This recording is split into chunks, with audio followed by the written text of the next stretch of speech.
পদ্মা ভাঙনে ক্ষতিগ্রস্তদের জন্য সরকারের দেয়া খাবারে কিলবিল করছে পোকা।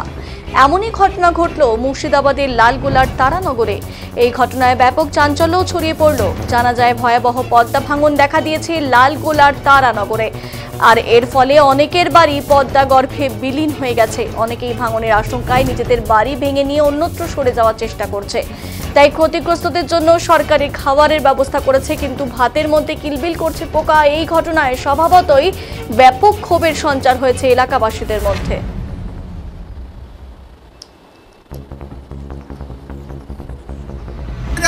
গত বছর এসে আমাকে প্রতিশ্রুতি দিয়ে গেছিল যে তারানগরের জন্য আমরা আছি, সামান্য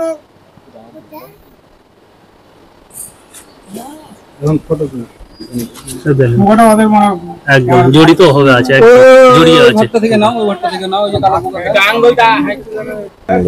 অভিযোগ বলতে যে খাবার তো আমাকে এতদিন খাইয়ে যাচ্ছে, পোকা এটা সেটা দেখছে। আজকে বড় পোকা, ছোট ছোট গুটি গুটি পোকা ছিল, তবু আমরা খাচ্ছি পেটের জ্বালায়। এখন অসহায় হয়ে গেছি, পেটের জ্বালায় আমরা খাচ্ছি। আজকে দেখছি বড় পোকা, এগুলো চোখে দেখে খাওয়া যায়? এগুলো চোখে দেখে তো খাওয়া যায় না। আমরা একেবারে নিরীহ হয়ে গেছি। একটা পথের যারা চেয়ে খাই, তারাও তো একটু ভালো খাবার টাবার খায়। আমরা কি নিয়ে বাঁচবো, কি নিয়ে কি করবো, বুঝতে পারলেন? এই হচ্ছে ব্যাপার। শুধু আশ্বাস দিয়ে যাচ্ছে, এখন পর্যন্ত আশ্বাস দিয়ে যাচ্ছে। একটা টলি, এত লোক ঘর টর ভাঙছে, বলছে যে টলি নিতে গেলে দরখাস্ত ভিডিওতে দিয়ে আসতে হবে। আমাদের এত ঘর টর ভাঙছে, নদীতে তলিয়ে যাচ্ছে, এটা দলিল না, এটা দরখাস্ত না? চোখে দেখতে পাচ্ছে না যে ওখানে কি প্রয়োজন, টলি লাগবে কি না? আমাদের বড়বাবু আসছে, প্রায় এসে দেখে যাচ্ছে, লোকজনকে প্রায় আসছে। ও ডিউটি ছেড়ে অনেকবার আমাদের এই তারানগরে আসছে।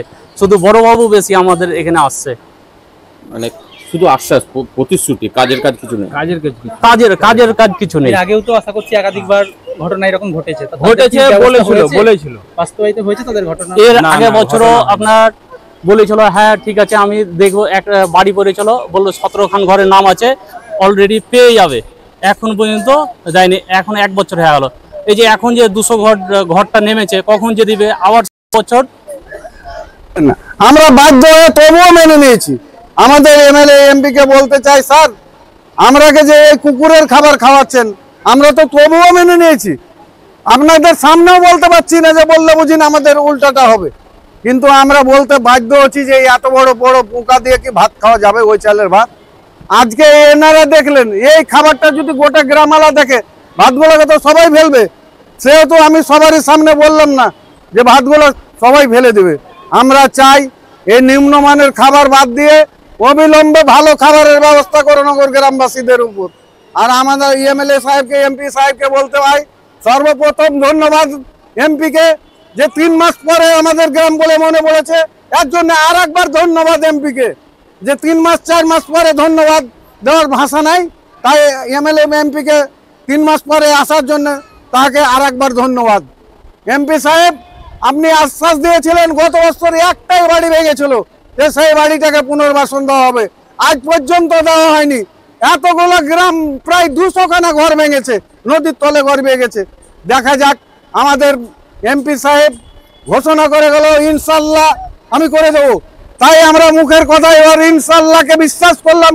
আমরা দোয়া করবো যেন ইনশাল্লাহ আমাদের জন্য, গ্রামবাসীর জন্য পুনর্বাসন হয়, এটাই আশা করব। আর এমপি সাহেবকে বলবো যে এটা, এই খাবারটা দেখেন, অবিলম্বে এই খাবারটা যেন না হয়, এর জন্য আপনাকে অনুরোধ জানাচ্ছি।